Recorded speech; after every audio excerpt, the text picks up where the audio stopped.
कि आया मौसम प्यार का नहीं, एग्जाम का।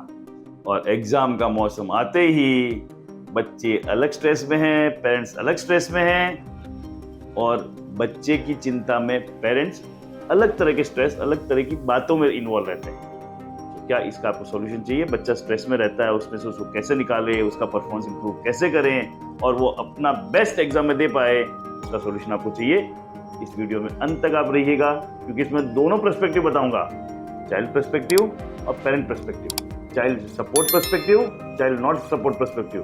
तो एकदम प्रैक्टिकल ये सॉल्यूशन आपको इस वीडियो में से मिलेंगे।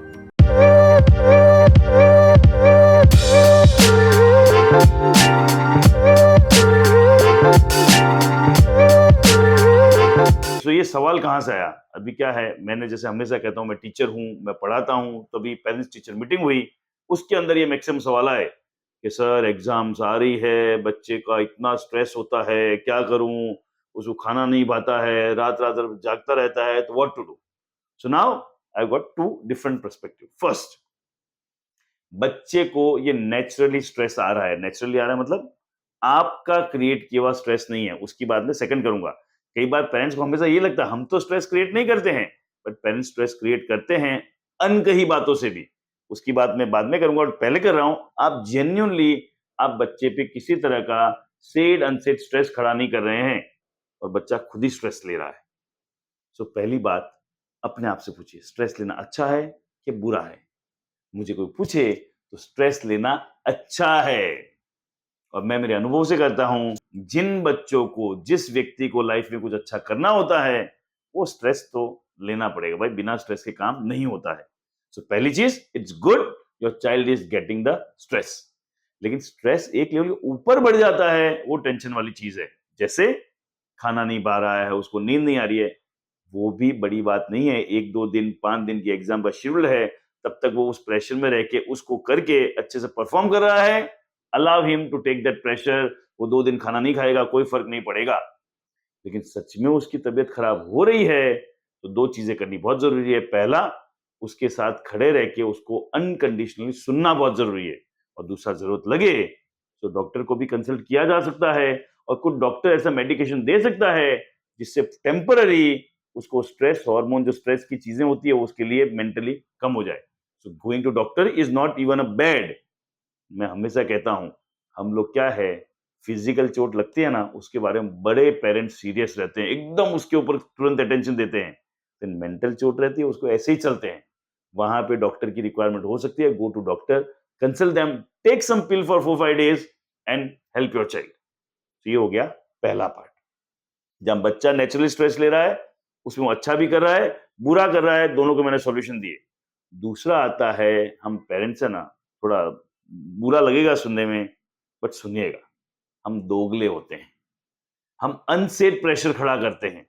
हम बच्चे को, वो बोलते हैं ना, रिलेटिव्स को, टीचर्स को बोलते ही है सर हमने, हमारी कोई एक्सपेक्टेशन नहीं है। लेकिन जिस दिन बच्चा रिजल्ट लेके आता है, उस दिन मुंह बिगाड़ते हैं। अरे 70% लाया, अरे 80% लाया। अरे बाबा, जब आप बोल रहे हो कोई एक्सपेक्टेशन नहीं है, बच्चा जो भी लेके आता है उसे खुशियां मनाइए ना। तो आप बोलते ये हो कि मुझे बच्चे से एक्सपेक्टेशन नहीं है, लेकिन बच्चा जो भी रिजल्ट लेके आता है, उस दिन सेड अनसेड उसका बैंड बजाते हो, और बच्चे को मैसेज किया जाता है, मैं तभी एक्सेप्टेबल हूं जब मैं अच्छा परफॉर्म करूं। सो अनसेड प्रेशर बच्चे पे आ रहा है। सो आपको ये बहुत कॉशियसली ध्यान देना है।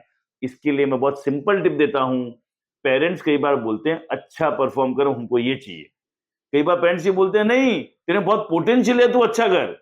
इन सबसे कुछ नहीं होने वाला है। Set your expectation clear. Set your expectation clear. मेरा एक कोर्स है, द साइकोलॉजी ऑफ चाइल्ड, उसके अंदर मैं बहुत डिटेल में बच्चों की साइकोलॉजी जानने के बारे में बताता हूं, जिसकी लिंक आपको कमेंट सेक्शन में मिल जाएगी, बायो में मिल जाएगी। अगर आप चाहें तो एक कोर्स भी एक्सेस कर सकते हैं। लेकिन अभी के लिए हमको ये समझना है, बच्चों के ऊपर अनसेड जो स्ट्रेस दे रहे हैं वो बहुत खतरनाक है।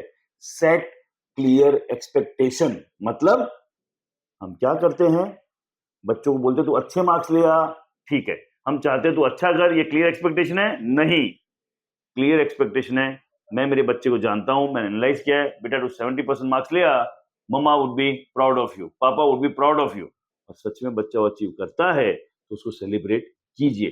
दैट इज, नहीं बोला 70% ही, बच्चे को लगता है 90%, 95% क्लास में first, anything, you set the clear expectation. बच्चे को पता है मुझे ये टारगेट अचीव करना है। नहीं तो सच बोलूं, बच्चे आके जो मुझे बोलते हैं, सर मैं कुछ भी कर लूं, मैं अगर मेरी नस गला गला काट के भी रख दूं ना, तो मेरे पेरेंट्स तो अल्टीमेटली ये बोलेंगे इसको तूने सीधा नहीं काटा। मतलब उनको तो कंप्लेन ही रहने वाली है, क्योंकि हमने क्लियर एक्सपेक्टेशन सेट नहीं की है। सो एक ऑथेंटिक होगी, अगर आपको मार्क्स चाहिए, खुलेआम बोलिए मुझे मार्क्स चाहिए, दिखावा मत कीजिए मुझे मार्क्स नहीं चाहिए, और फिर बच्चे को सपोर्ट कीजिए अचीव करने में। और दूसरा, क्लियर कट एक्सपेक्टेशन सेट कीजिए कि this is what is expected from you. इस तरह से आप चीजें फॉलो करेंगे, मैं निश्चित तौर पे आपको कहता हूं आप बच्चे के साथ अच्छा बॉन्ड बना पाएंगे, बच्चा रिलैक्स रहेगा और अपना बेस्ट परफॉर्मेंस दे पाएगा। इसी तरह की वीडियोस और देखने के लिए प्लीज मेरे चैनल को सब्सक्राइब कर दीजिए। वो सब्सक्राइब पर जब बढ़ते हैं, that is big motivation from you. और अगर आपको लगता है किसी पेरेंट्स को, किसी बच्चे को ये वीडियो काम लग सकता है, कि उस पेरेंट्स को, बच्चे को या रिस्पेक्टिव ग्रुप में इसको शेयर कीजिए। मेरा एक ही पर्पस है, सही तरह से बच्चों को गाइडेंस मिले और पेरेंट्स और बच्चों के बीच में एक बॉन्ड बढ़े। Thank you.